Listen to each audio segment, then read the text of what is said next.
par la confiance d'Abraham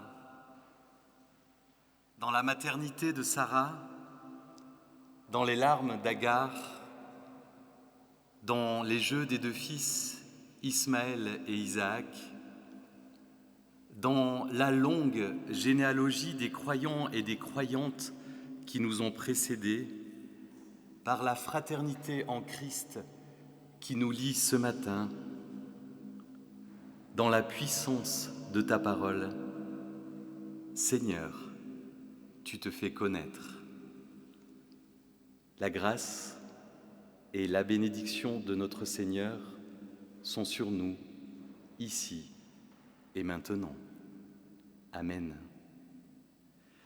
Et nous nous levons pour chanter à l'Éternel, Dieu Tout-Puissant, le psaume 24. Vous le trouverez au numéro 14 de vos recueils de chants. À l'Éternel, Dieu Tout-Puissant.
Nous suivons les mots de sœur Myriam pour nous guider dans la prière.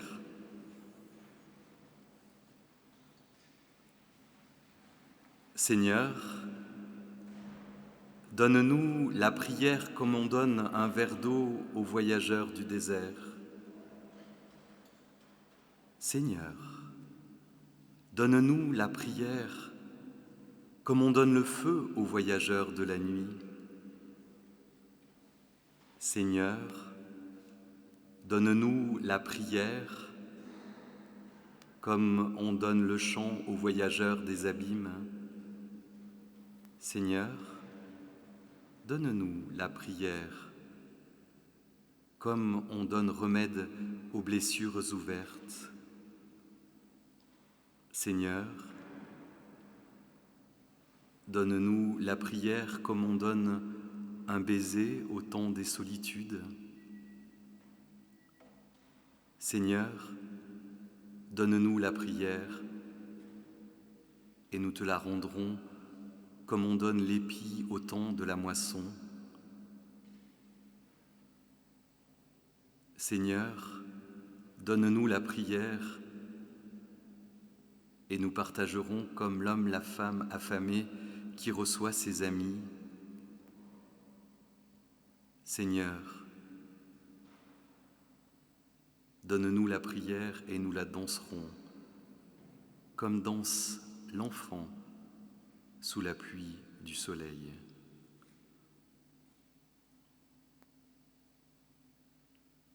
Poursuivons notre prière par le chant, tous ensemble au Notre Dieu, numéro 205. Numéro 205, tous ensemble au Notre Dieu.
Remettons vers Dieu ce qui nous charge.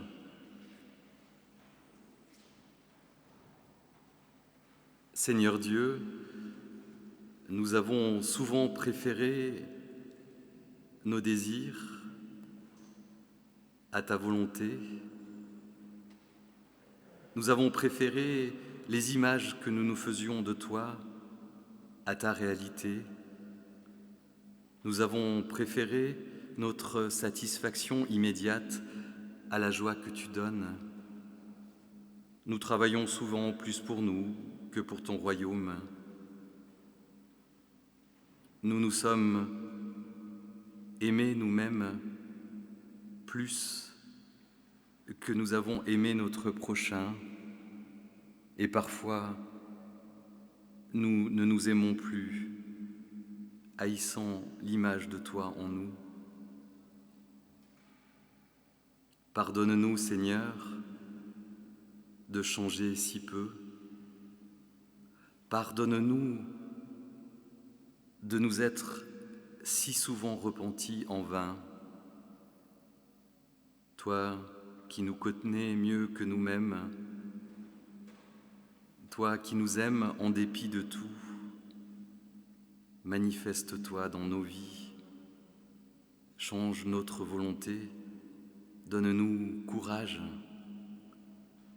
et avec ton pardon, accorde-nous la force et la joie de mieux t'aimer de mieux te servir. Par Jésus-Christ, ton Fils, notre Sauveur.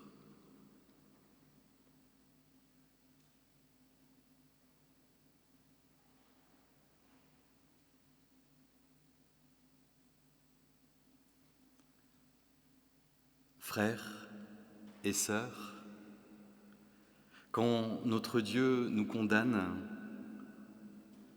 Dieu est plus grand que notre cœur. Quand notre intelligence nous fait dérailler, Dieu est plus grand que notre intelligence. Écoutons cette parole de l'apôtre. Elle est certainement digne de confiance, cette parole, et mérite d'être accueillie pleinement par tous et toutes. Christ Jésus est venu dans le monde pour accueillir les pécheurs, dont je suis le premier. À chacune, à chacun de nous, elle redit explicitement le pardon de Dieu et nous ouvre une vie libre et responsable. Allons dans cette paix du Christ. Amen. Chantons notre confiance par le chant « En toi je me confie », le numéro 389. Numéro 389. En toi je me confie.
Nous lisons dans la Genèse, au chapitre 22, les versets 1 à 19. Or, après ces événements, Dieu mit Abraham à l'épreuve et lui dit : « Abraham !»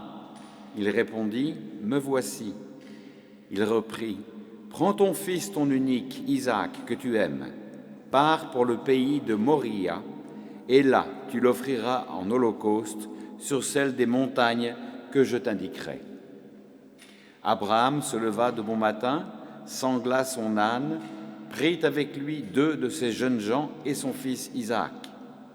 Il fendit les bûches pour l'Holocauste. Il partit pour le lieu que Dieu lui avait indiqué. Le 3e jour, il leva les yeux et vit de loin ce lieu. Abraham dit aux jeunes gens, « Demeurez ici, vous, avec l'âne. Moi et le jeune homme, nous irons là-bas pour nous prosterner, puis nous reviendrons vers vous. » Abraham prit les bûches pour l'Holocauste et en chargea son fils Isaac. Il prit en main la pierre à feu et le couteau, et tous 2 s'en allèrent ensemble. Isaac parla à son père Abraham. « Mon père, dit-il. » Et Abraham répondit, « Me voici, mon fils. » Il reprit, « Voici le feu et les bûches. Où est l'agneau pour l'Holocauste ?» Abraham répondit, « Dieu saura voir l'agneau pour l'Holocauste, mon fils. » Tous 2 continuèrent à aller ensemble. Lorsqu'ils furent arrivés au lieu que Dieu lui avait indiqué, Abraham y éleva un autel et disposa les bûches. Il lia son fils Isaac et le mit sur l'autel au-dessus des bûches. Abraham tendit la main pour prendre le couteau et immoler son fils. Alors, l'ange du Seigneur appela du ciel et cria, « Abraham, Abraham !» Il répondit, « Me voici. » Il reprit, « N'étends pas la main sur le jeune homme. Ne lui fais rien, car maintenant je sais que tu crains Dieu, toi qui n'as pas épargné ton fils unique pour moi. » Abraham leva les yeux, il regarda et voici qu'un bélier était pris par les cornes dans un fourré. Il alla le prendre pour l'offrir en holocauste à la place de son fils. Abraham nomma ce lieu « Le Seigneur voit ». Aussi, dit-on aujourd'hui, c'est sur la montagne que le Seigneur est vu. L'ange du Seigneur appela Abraham du ciel une seconde fois et dit, « Je le jure par moi-même, oracle du Seigneur, parce que tu as fait cela et n'as pas épargné ton fils unique, je m'engage à te bénir et à faire proliférer ta descendance autant que les étoiles du ciel et le sable au bord de la mer. Ta descendance occupera la porte de ses ennemis. C'est en elle que se béniront toutes les nations de la terre parce que tu as écouté ma voix. » Abraham revint vers les jeunes gens, ils se levèrent et partirent ensemble vers Beer-Sheva. Abraham habita à Beer-Sheva. Amen.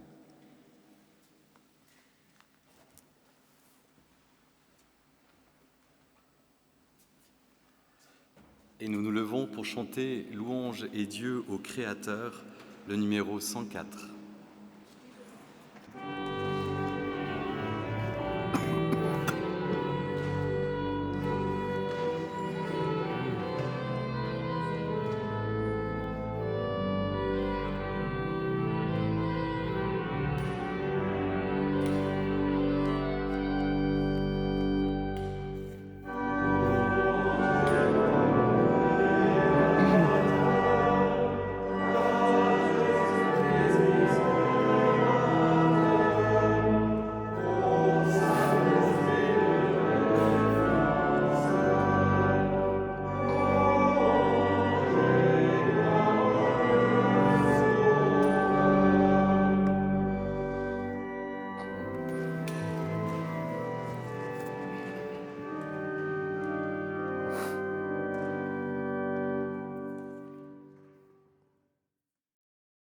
Un homme avait 2 fils.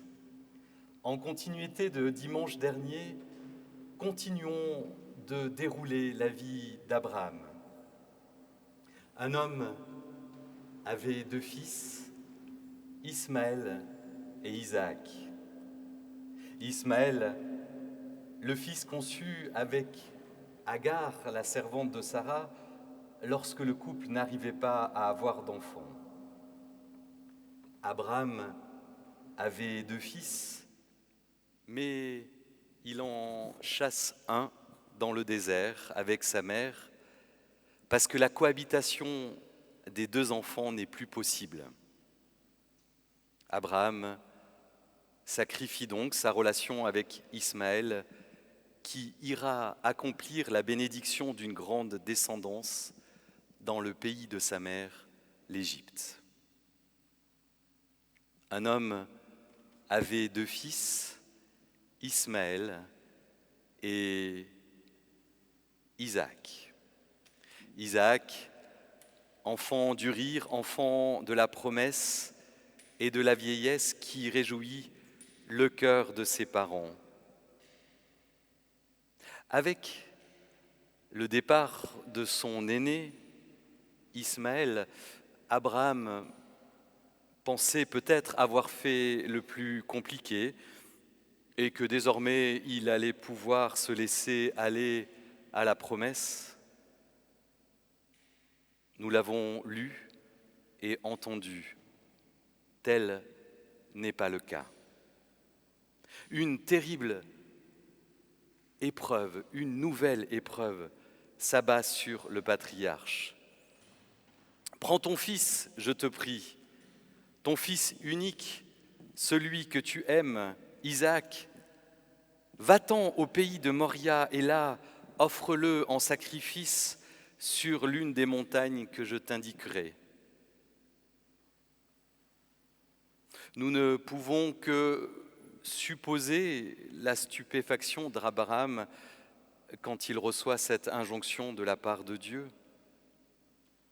Un Dieu devenu sans concession, qui insiste lourdement sur le prix du sacrifice, ton fils unique, celui que tu aimes, Isaac.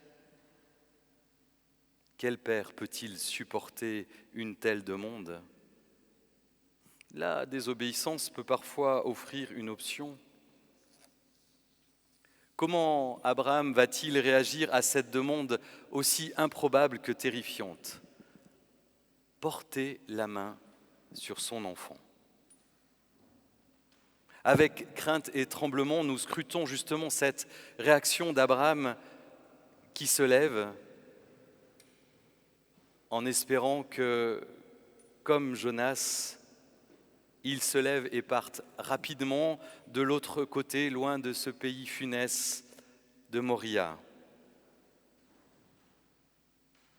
Mais à notre stupéfaction, Abraham se lève effectivement et prépare tranquillement son bois et selle son âne comme une promenade d'agrément. Il part avec Isaac et 2 serviteurs. Devant cette réaction,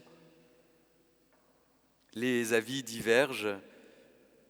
Une école loue la fidélité et la foi d'Abraham en faisant de son obéissance un paradigme pour les croyants et les croyantes. Une autre école dénonce le scandale de son attitude, allant même à accuser Abraham de fanatisme religieux. Ce texte pose toujours un immense problème. Dans son livre « Crainte et tremblement », Søren Kierkegaard décrit son ressenti devant l'attitude d'Abraham. Je cite, « Quand je me mets à réfléchir sur Abraham, je suis comme anéanti. À chaque instant, mes yeux tombent sur le paradoxe inouï qui est la substance de sa vie. À chaque instant, je suis rejeté en arrière et malgré son acharnement passionné, ma pensée ne peut pénétrer ce paradoxe de l'épaisseur d'un cheveu. Je tends tous mes muscles pour découvrir une échappée et au même instant, je suis paralysé. Effectivement, nous ne pouvons que trembler devant ce paradoxe, trembler devant la contradiction qui se joue entre l'éthique d'un père qui doit protéger et sauver son enfant et de l'autre côté, la fidélité du croyant qui doit respecter le désir de son Dieu. Opposition saillante entre la volonté d'un Père et la volonté de Dieu. Pour le philosophe, Abraham va effectuer le saut de la foi, ce qui va impliquer qu'Abraham transgresse son amour de Père pour suivre l'amour de Dieu. Ce paradoxe d'Abraham touche et remue des grands penseurs jusqu'à nous aujourd'hui et jusqu'aussi à nos jeunes du catéchisme de la paroisse. En effet, sur le chemin de la préparation au baptême et à la confirmation, ce texte reste un incontournable à lire. Et pour nous aussi, il est toujours bon de partager ces best-of de la Bible au travers du prisme du regard plus neuf de jeunes personnes. Et lorsque nous avons étudié ce texte de Genèse 22, j'ai proposé aux jeunes d'instruire le procès d'Abraham. Alors, procès est un bien grand mot parce que bien qu'à grade universitaire équivalent, je porte la même robe que les magistrats et je n'ai certainement pas les compétences juridiques pour instruire un véritable procès. Pourtant, cet artifice a permis de faire jaillir des éléments intéressants que je me permets de vous partager ce matin avec bien sûr l'accord préalable des jeunes. Notre groupe s'était réparti en 3. Une équipe était chargée du témoignage d'Abraham, la deuxième de la défense du patriarche et la troisième portait l'accusation. Les jeunes ont endossé leur rôle avec leur fougue et leur énergie et il a bien fallu, dans un premier temps, qualifier ce qu'on reprochait à Abraham, car effectivement, certaines d'entre nous disaient « mais finalement, il n'a rien commis sur son fils ». Puis, après quelques débats, nous sommes entendus sur tentative de meurtre avec préméditation sur la personne de son fils. Ensuite, le groupe qui témoignait à la place d'Abraham a envisagé la situation ainsi. Je cite là aussi ce qu'ils avaient écrit. « J'ai reçu un message de Dieu qui disait que je devais aller sacrifier mon enfant en haut d'une montagne. Je voulais prouver à Dieu que j'étais fidèle. Au fond, c'est Dieu lui-même qui m'a donné cet enfant, donc il est à lui. » Nos jeunes du caté sont pertinents et pertinentes, n'est-ce pas? Et ils ont insisté sur ce point dans la défense d'Abraham. Isaac est un don de Dieu et pour prouver sa fidélité, il doit rendre le cadeau, un peu comme si ce fils restait en réalité propriété de Dieu. Un deuxième point a aussi émergé parmi la défense d'Abraham. Un point qui n'est pas d'ailleurs sans rappeler le raisonnement de Kierkegaard. Le voici en substance. Abraham avait toute confiance en Dieu. Dès sa mise en route vers la montagne, il est en réalité persuadé que Dieu ne lui demandera pas en définitive de sacrifier son fils. Sa foi inébranlable lui permet d'accepter de Dieu l'inacceptable, tout en étant sûr que justement cet inacceptable n'arrivera jamais. Pertinent. Puis, dans notre procès fictif, l'accusation a aussi vigoureusement pris part au débat en réagissant sur ce dernier point. Justement, les fanatiques de tout poil justifient leurs gestes les plus fous par leur fidélité à Dieu et ils manquent de discernement. Nous ne pouvons pas nous décharger de nos propres responsabilités sur Dieu. D'ailleurs, peut-on utiliser l'argument Dieu dans une cour de justice, puisque Dieu n'est pas une personne réelle? Vaste sujet.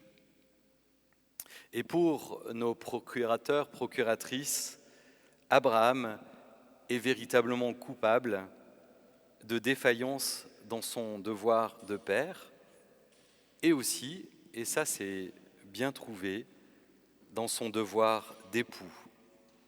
Parce que finalement, la mère, Sarah, est complètement restée étrangère à la décision. Et pour cause, Abraham décide du sort de l'enfant sans concerter la maman. Et ça, pour nos jeunes, c'est scandaleux.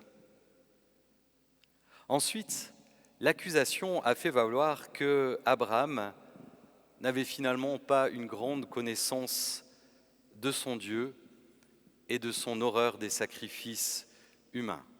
Alors là, pour cet argument, j'ai un peu aidé. Effectivement, la Bible condamne fermement cette pratique de livrer des descendants en sacrifice.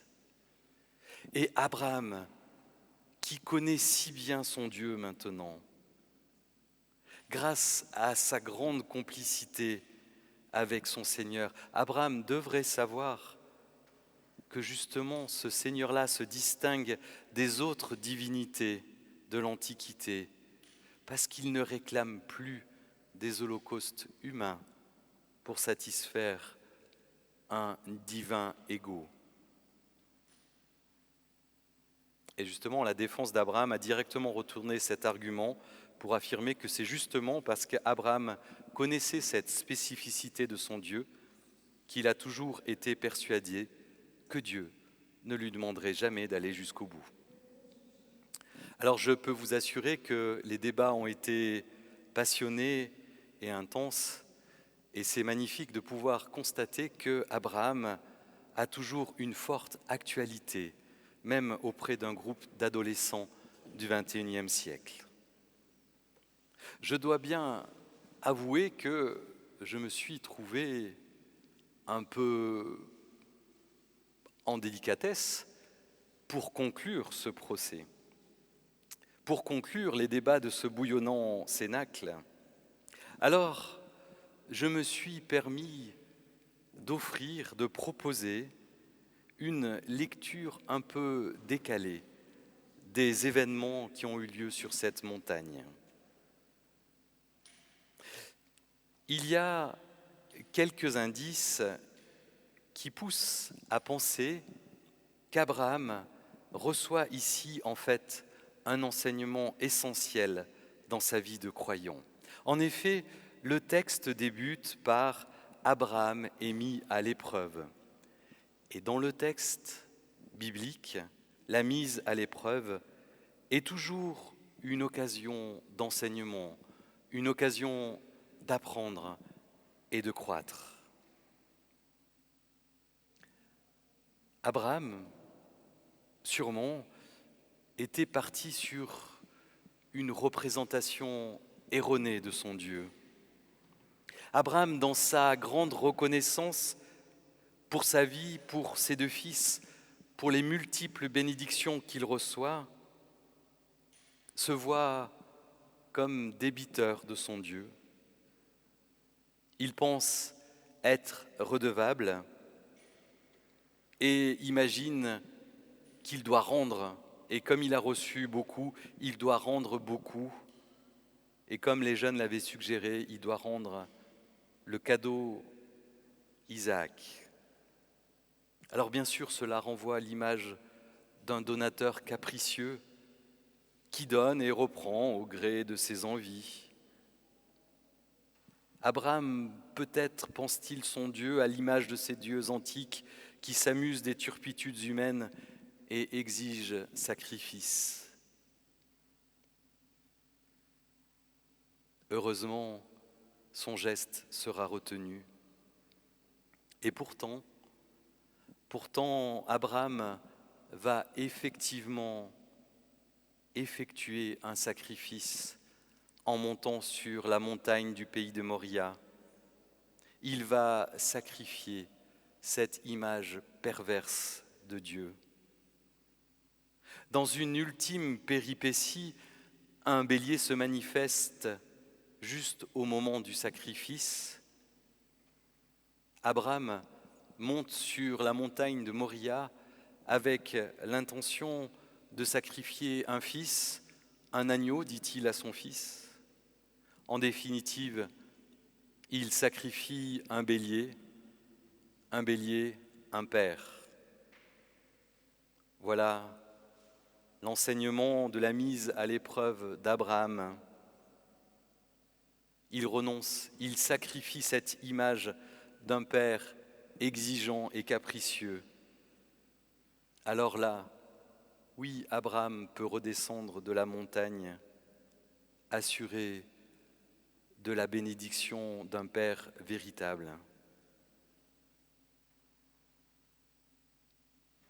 Même si les nuits sans sommeil de la petite enfance, même si les pérégrinations de l'adolescence nous amènent parfois à des pensées peu favorables sur notre progéniture, j'imagine que personne dans cette assemblée n'a jamais pensé un jour sacrifier un de ses enfants sur la montagne. En revanche,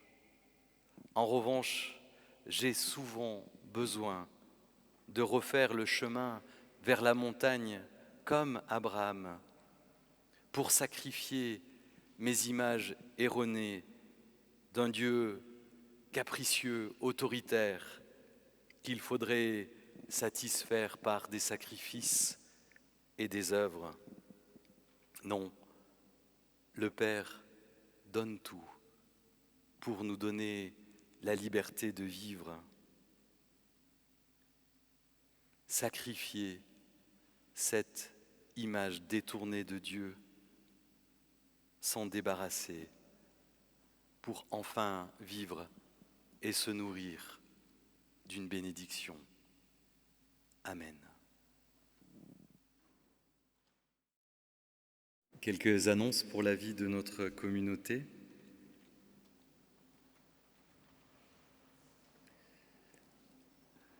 Merci ce matin à Pascal, Colette, Henri, Jean-Pascal et Daniel pour l'accueil. Merci à Vincent qui est à l'orgue. Merci à Kao qui filme ce culte et qui le mettra en ligne cet après-midi. Nous en profitons pour saluer celles et ceux qui vont nous écouter, nous voir, et pour saluer celles et ceux qui sont à la montagne en vacances aujourd'hui, qui se réjouissent du soleil et des joies de la glisse. Nous allons maintenant bientôt rentrer, enfin dans 15 jours, dans le temps de Carême.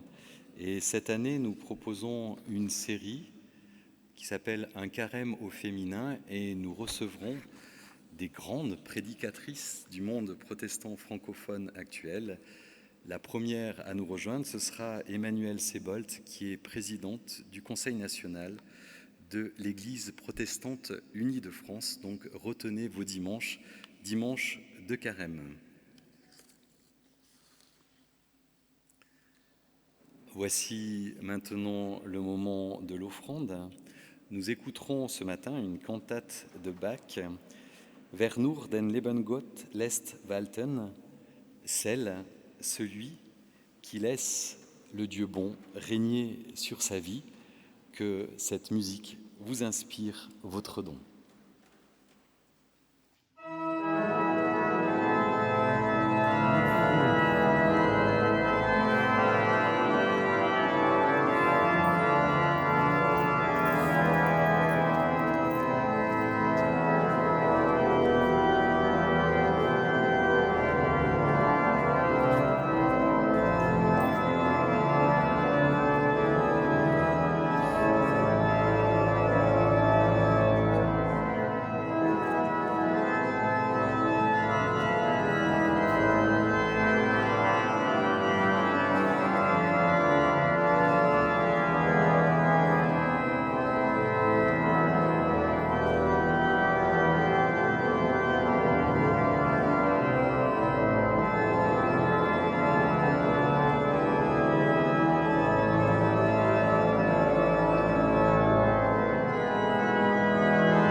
y a dans cette cathédrale un chapiteau qui illustre cette histoire de Genèse 22.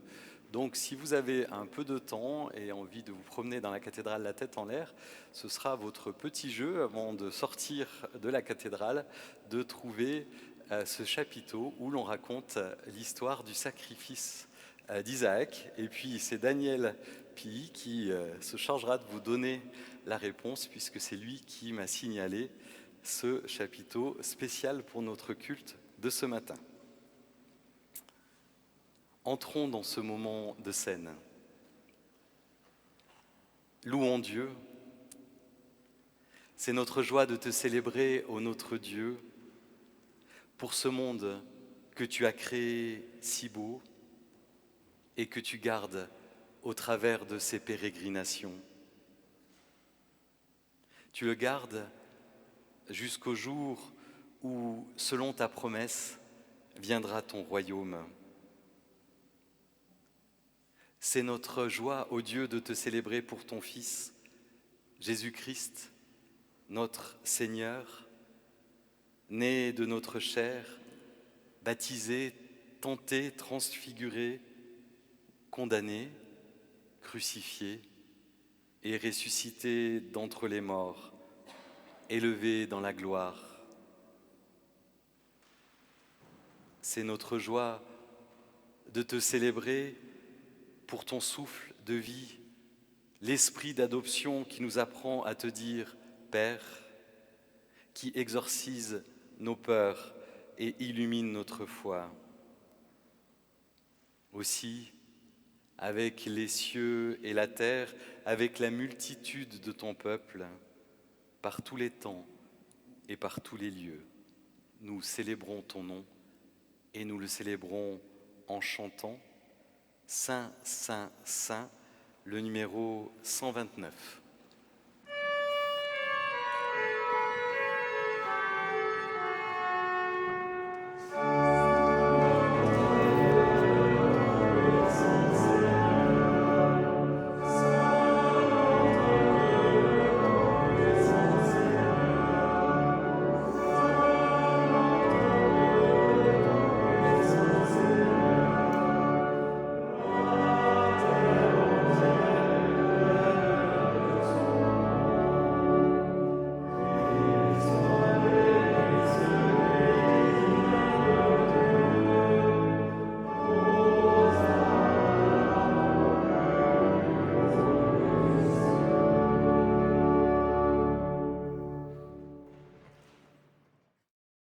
Le soir venu, Jésus se mit à table avec les 12.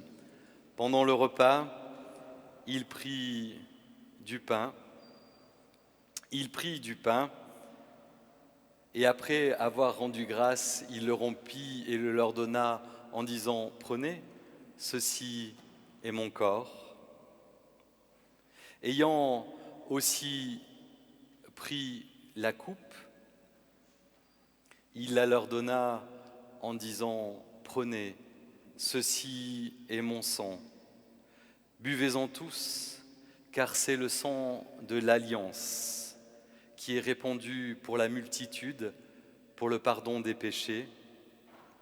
Je vous le dis, désormais je ne boirai plus de ce fruit de la vigne avec vous jusqu'au jour où je le boirai nouveau dans le royaume de mon Père. Prions.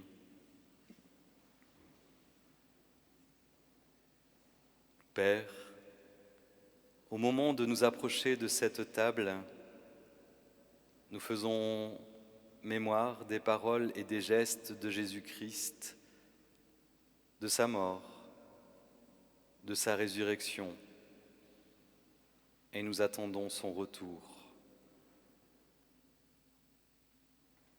Nous recevons de toi ce pain de vie destiné à la nourriture du monde. Nous recevons de toi la coupe d'alliance que tu offres pour la joie du monde. Tu nous rassembles et nous invites. Par ton esprit, Renouvelle notre foi afin que ce pain et ce vin soient les signes de la présence de ton Fils parmi nous. Fais toutes choses nouvelles dans nos cœurs et dans le monde.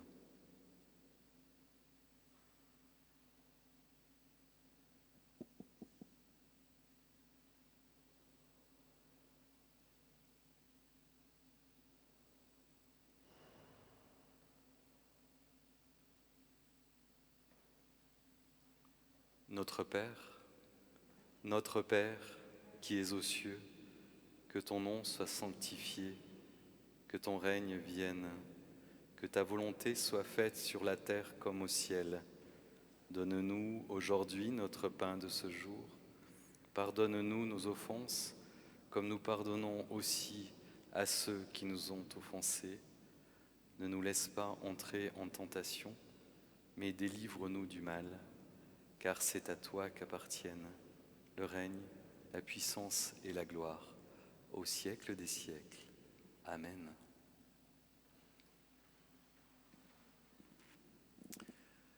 Je vous invite maintenant à me rejoindre autour de cette table. Nous allons faire un cercle au milieu des bancs. Venez, tout est prêt. Et apportez vos recueils de chants, s'il vous plaît. Nous chanterons ensemble dans le cercle. Voici le repas que nos mains ont préparé. Voici la joie que le Seigneur nous donne dans ce pain et ce vin. C'est lui qui vous invite à le partager. Le pain que nous rompons et communion au corps de notre Seigneur Jésus-Christ.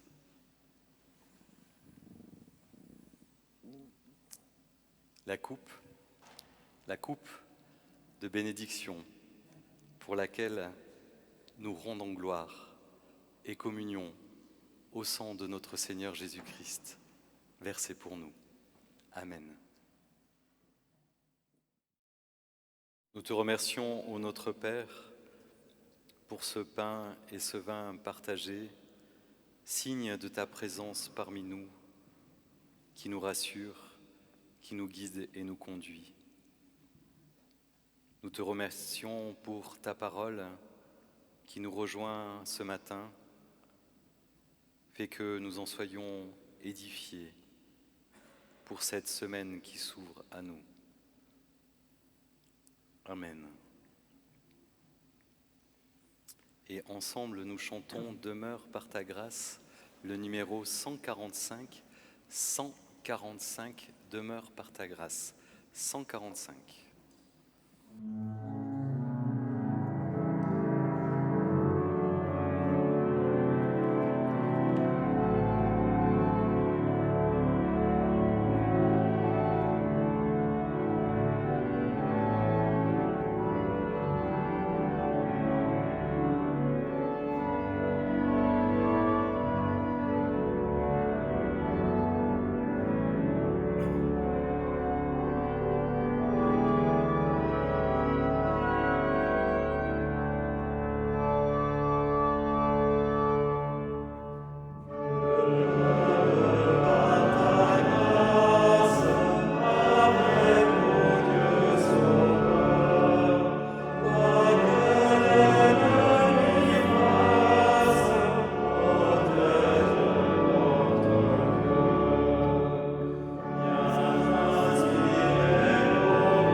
C'est maintenant le moment de descendre de la montagne et de regagner le cours de nos vies, assurés de cette bénédiction qui nous vient de Dieu.